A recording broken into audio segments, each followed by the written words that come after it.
This channel does not promote any violent, harmful, or illegal activities. All content provided by this channel is meant for an educational purpose only.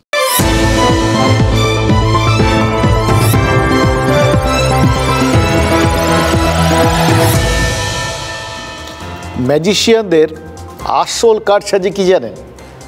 আসল কারসাজি এটা হলো ওই যারা দর্শক তাদের দৃষ্টিকে বিভ্রান্ত করা, গুলিয়ে দেওয়া, আসলের বদলে নকল জিনিসের দিকে নজর টানা।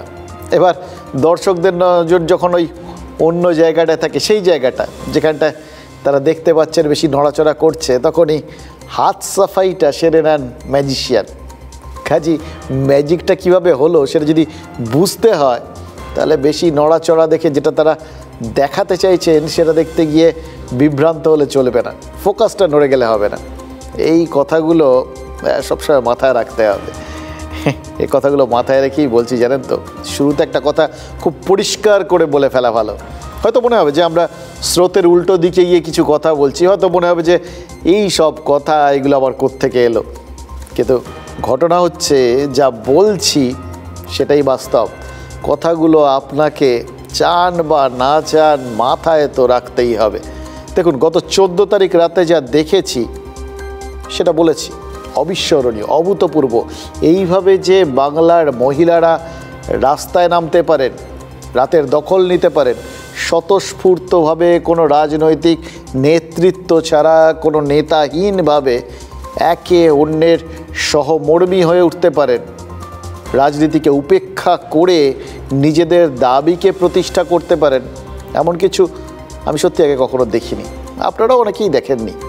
এবং এটা কালকেও বলছি, আপনাদের সবার সঙ্গে যখন এই নিয়ে কথা বলছিলাম, বলতে বলতে এর ফাঁকে একটা সন্দেহ প্রকাশ করেছিলাম।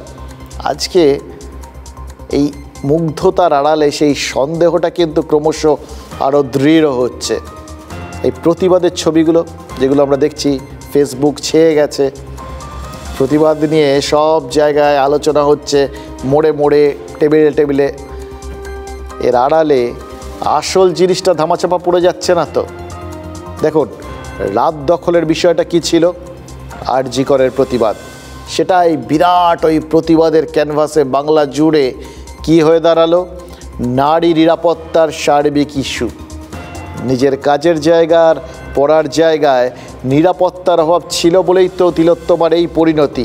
দেখুন, এতে কোনো সন্দেহ নেই, কিন্তু সব জায়গায় মহিলারা ভীষণ খারাপ অবস্থায় রয়েছেন। প্রতি পদে মহিলারা ধর্ষিতা হচ্ছেন, বা যেখানে সেখানে কোনো মেয়েকে একা পেলেই নির্যাতন করা হচ্ছে। ধর্ষণ না হোক, অন্তত তারা শ্লীলতাহানির শিকার হচ্ছেন। চারপাশে যে পুরুষরা ঘুরে বেড়াচ্ছে না, তারা সবাই মেয়েদের সম্ভ্রম কেড়ে নেওয়ার জন্য একদম ওঁত পেতে রয়েছে, প্রতিটা পুরুষ। ব্যাপারটা কীরকম? প্রত্যেকটা অফিস, প্রত্যেকটা পাড়া, প্রত্যেকটা গলি, প্রত্যেকটা রাস্তা, প্রত্যেকটা নির্জন জায়গা, সব জায়গাতেই কি কোটি কোটি ধর্ষক একদম রেডি হয়ে বসে আছে, অপেক্ষা করে বসে আছে। বিষয়টা কি এরকম? বিষয়টি কি আদৌ এরকম? দেখুন, কলকাতার রাস্তায় মেয়েরা রাতে বেরোলেই কি এই ধরনের ঘটনার শিকার হন বা হচ্ছেন বা হবেন? দেখুন, একটা কথা খুব স্পষ্ট করে বলে নেওয়া ভালো, বুঝে নেওয়া ভালো। আরজি করে তিলোত্তমার সঙ্গে যেটা হয়েছে, তার থেকে ন্যাক্কারজনক, তার থেকে বড় অন্যায় আর কিচ্ছু হতে পারে না। খুব পরিষ্কার, সে ধর্ষিতা হয়েছে, সে খুন হয়েছে। গোটা বিষয়টার ফোকাসটাও তো সেইখানেই গিয়ে দাঁড়িয়ে রয়েছে। সে মহিলা, সে ধর্ষিতা। এটাকে অস্বীকার তো করা যায় না, কিন্তু অস্বীকার না করেই একটা কথা বলবো, জানেন, প্লিজ ভুল বুঝবেন না। আমরা নারী নিরাপত্তার জায়গাটা খেয়াল রাখছি, সেটাকে ফোকাসে নিয়ে আসছি, কিন্তু সেই জায়গাটায় ফোকাস করতে গিয়ে আসল জায়গাটা আমাদের আউট অফ ফোকাস রয়ে যাচ্ছে না তো? আসল জায়গাটার ওপর নজর রাখতে ভুলে যাচ্ছি না তো? আমরা কি মূল জায়গাটা এড়িয়ে যাচ্ছি? আমাদের ফোকাস তো তিলোত্তমার ওই ধর্ষণ আর খুনের ওপর, কিন্তু তিলোত্তমার জায়গায় যদি একটা ছেলে থাকতো, তাহলে তার কি হতো? হয়তো ধর্ষণ হতো না, কিন্তু তার খুন হতো না যে এরকম কোনো গ্যারান্টি আছে কি? তিলোত্তমার বাবা এবং এক বন্ধু আমাদের বলেছিলেন যে রাতের ডিউটি করতে চাইতো না মেয়েটা। কেন? কারা সেই পরিস্থিতিটা তৈরি করলো? এই প্রশ্নগুলো আরেকবার মনে হচ্ছে সবাইকে মনে করিয়ে দেওয়া দরকার। দেখুন, তিলোত্তমার এই পরিণতিটা এটা একটা বিরাট ষড়যন্ত্র, বৃহত্তম ষড়যন্ত্র। সে বিষয়ে চিকিৎসকদের কিছু অংশ যারা ওই মেডিকেল র্যাকেট সম্পর্কে ওয়াকিবহাল, যারা বুঝতে পারেন এই রকম আঘাত, চোট, ওই মৃতদেহের বিভিন্ন যে বক্তব্য, শরীরও তো কথা বলে, সে মৃত হলেও সেইগুলো যারা পড়তে পারেন, যারা বুঝতে পারেন, তারা কিন্তু কিছুতেই অস্বীকার করতে পারছেন না এর পেছনে একটা বড় রহস্য রয়েছে, বড় ষড়যন্ত্র রয়েছে। তারা বলছেনও সেটা। তারা বলছেন যে চক্র এর পেছনে রয়েছে, সে অতীব শক্তিশালী। ঘটনাচক্র যদি একটু দেখেন তাহলেও তো মনে হবে এই চক্রকে উড়িয়ে দেওয়া তো যায় না। এ তো সুদর্শন চক্রের মতো ধারালো, যে চক্র একটা খুনের ঘটনাকে সাত তাড়াতাড়ি আত্মহত্যা বলে চালানোর চেষ্টা করতে পারে, যে চক্র গোটা রাজ্যের মানুষের এরকম স্বতঃস্ফূর্ত প্রতিবাদী হয়ে ওঠা দেখেও হাসপাতালের ভিড়ে মিশে আক্রমণ করতে পারে, এবং সেই পরিস্থিতিতে, এই আক্রমণাত্মক পরিস্থিতিতে চারপাশে মানুষ, তার মধ্যে তারা ঢুকে পড়েছে, হাসপাতালের মধ্যে পুলিশ আসছে, এর মধ্যে মাথা ঠান্ডা রেখে কোথাও গিয়ে আবার তথ্য প্রমাণ নষ্ট করার মতো স্থিতধী হয়ে যায়, নির্দিষ্ট লক্ষ্যে এগিয়ে যেতে পারে। তারা তো কতটা ডেডিকেটেড, কতটা ট্রেন্ড, সেটা তো বোঝা যাচ্ছে। ভাবতে পারছেন তাহলে কত বড় ষড়যন্ত্র এটা, কতটা শক্তিশালী, কি বিরাট একটা চক্র এর পেছনে থাকতে পারে। দেখুন, সেই জন্যই বলছি, বিষয়টা যদি ওই এক এবং একমাত্র একটা নারীবাদী আন্দোলনে পরিবর্তিত হয় বা নারী নিরাপত্তার বিষয় হয়ে যায়, তাহলে ওই আসল জায়গাটায় পৌঁছানো কি আদৌ সম্ভব হবে?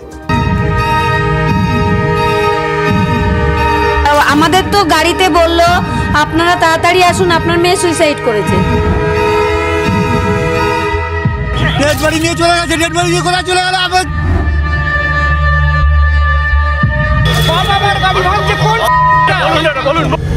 শুরু থেকেই গুলিয়ে দেওয়ার চেষ্টা, শুরু থেকেই কিছু একটা চেপে যাওয়ার প্রয়াস।